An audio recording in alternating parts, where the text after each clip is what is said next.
समूह 1 के हैं। ये क्या नाम है? विशाखा मैडम, अर्चना सिंह, गायत्री सिंह। हम लोगों को विषय दिया गया था भाषा शिक्षण के दौरान कक्षा 1 से 5 की कक्षी प्रक्रिया से जुड़े अनुभव, चुनौतियां और उसके समाधान कैसे किए जाए। आपको अनुभव क्या होता है कक्ष में, उसकी चुनौतियां क्या होती है और समाधान क्या है। तो सबसे पहले जो अनुभव किया जाता है जब हम क्लास में जाते हैं, तो सबसे पहला अनुभव हम लोग का ये होता है भाषाई अंतर। जब बच्चा आता है हमारी क्लास में तो उसमें दिक्कत ये होती है कि वो अपने परिवेश से जुड़ा हुआ है, उसे नहीं पता कि मुझे कैसे शुद्ध हिंदी में बोलना है, क्या करना है। तो हम लोगों के बीच में, और हम लोग जाते हैं कुछ ज़्यादा पढ़े लिखे होते, तो हम लोग अपनी, तो उनकी भाषा और हमारी भाषा में अंतर होता है। तो वो चीज़ हमारे लिए अनुभव भी है और हमारी चुनौती भी ये रहती है कि हम उससे अपनी भाषा को कैसे समझाएं उनको। दूसरा, हमको बच्चों में जो है, बच्चों की एकाग्रता में कमी रहती है, बच्चे एकाग्र नहीं होते हैं। तो अब हम बच्चों को, ये हमारी चुनौती है कि हम उन्हें एकाग्र कैसे करें। इसका समाधान हमको ये लगता है कि हम उन्हें क्या है, दृश्य शब्द साधन दिखाएं जिससे वो हमारी तरफ एकाग्रचित हों और हम उनको कक्षा में जो भी हम भाषा पढ़ा रहे हैं उसके विषय में हम उनको समझा सकें, वो अच्छे से समझ सकें। तीसरा है पठन पाठन में सहभागिता की कमी और उनका जो शुद्ध उच्चारण है वो सही उच्चारण नहीं करते। मैम आप समझा दीजिए इसको। इसमें भी हमारे सामने रुचि का अभाव। जैसे हम बच्चों को पढ़ाते हैं तो कुछ बच्चे कोई और एक्टिविटी में इन्वॉल्व हो जाते हैं, कोई बात करता है, कुछ करता है। तो हम सबसे पहले बच्चों का, हमारा मेन पॉइंट होता है कि बच्चों का रुचि उनकी जागृत करें। बच्चों के लिए सबसे ऑडियो विजुअल एड सिंबल का प्रयोग करके या फिर बिग बुक, कुछ भी ऐसे दृश्य श्रव्य साधन का प्रयोग करके उनको रुचि जागृत करें।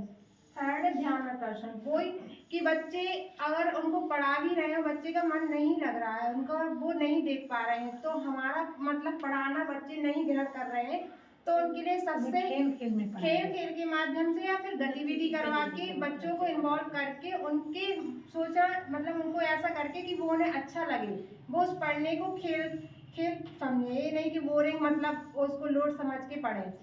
फिर उसका बच्चों का ठहराव, जो हमारा वो मेन पॉइंट है कि अगर बच्चे कक्षा में ही नहीं है, बच्चे बाहर जा रहे हैं, खिड़कियों से तामझाम कर रहे हैं, उनका मन नहीं लग रहा है, दूसरे बच्चे के साथ लड़ाई या कुछ वो कर रहे हैं, तो सबसे पहले बच्चों को ठहराओ। उनके लिए उनको उनके परिवेश की चीज़ों से, स्थानीय चीज़ों से, उनके घर की पूर्व की जो बातें हैं जुड़ी हुई हैं, उनसे पूछ के उनको टॉपिक तक लाते हैं, जिससे वो बच्चे पूर्ण ज्ञान से जोड़ के बच्चों को टॉपिक तक लाते हैं, जिससे बच्चों का मन लगता है, रुचि जागृत होती है।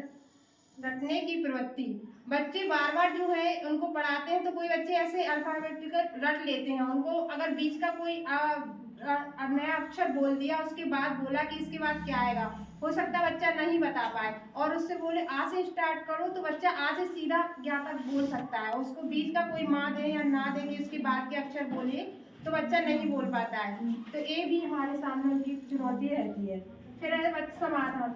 तो इस सब जो हम अनुभव करते हैं और हमारे सामने जो चुनौतियां आती हैं, उनके समाधान के लिए हम सबसे पहले बच्चे की स्थानीय भाषा से जोड़ के बच्चों को पढ़ाते हैं। बच्चे कई भाषाओं से आते हैं, जिनके भाषा जो अलग शब्द यूज करते हैं, हमारे शब्दों का अर्थ नहीं समझते हैं, तो हम उनके ही शब्दों में उनको पढ़ाते हैं, तो बच्चे उसको अच्छे आसानी से समझ लेते हैं। कभी-कभी हम बच्चों की भाषा हम खुद नहीं समझ सकते हैं।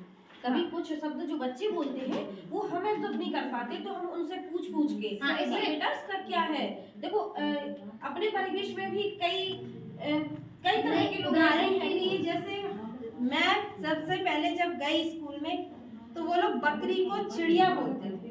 चिड़िया तो मुझे सुनाई देता था, नहीं समझ में आता। मैडम चिड़िया चराने गए, तो हमें चिड़िया चराने गए, चिड़िया कहाँ से।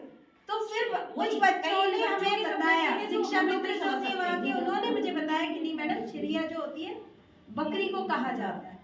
तो ऐसी कुआ पे जा रहे मैडम, लेकिन वो जा रहे खेत पर, क्योंकि उनके खेत में कुआ है, इसलिए वो उसे कुआ बोलते हैं। हम आप जैसे बाहर रहे, हम आप नहीं उस परिवेश से जुड़े, तो हम आप उनकी भाषा नहीं समझ सकते, तो वो कहते थे कुआ जा रहे हैं। तो हम कई बार उन्हें डांटते थे कि क्या कुआ पे क्या करना है, वहाँ पर कुआ पे क्या दिन भर वहीं पे पड़े रहना।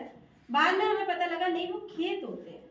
तो खेत तो इस तरीके से अब काफी चीजें हम लोगों को पता है, तो हम उनको परिवेश से जोड़कर और उनकी स्थानीय भाषा में उनको समझाते हैं। हमारे बच्चों के साथ अनुभव रहते हैं, इससे बच्चों को जुड़ाव महसूस होता है और वो रुचि भी रखते हैं। Thank you. बहुत बहुत बढ़िया। अति सुंदर।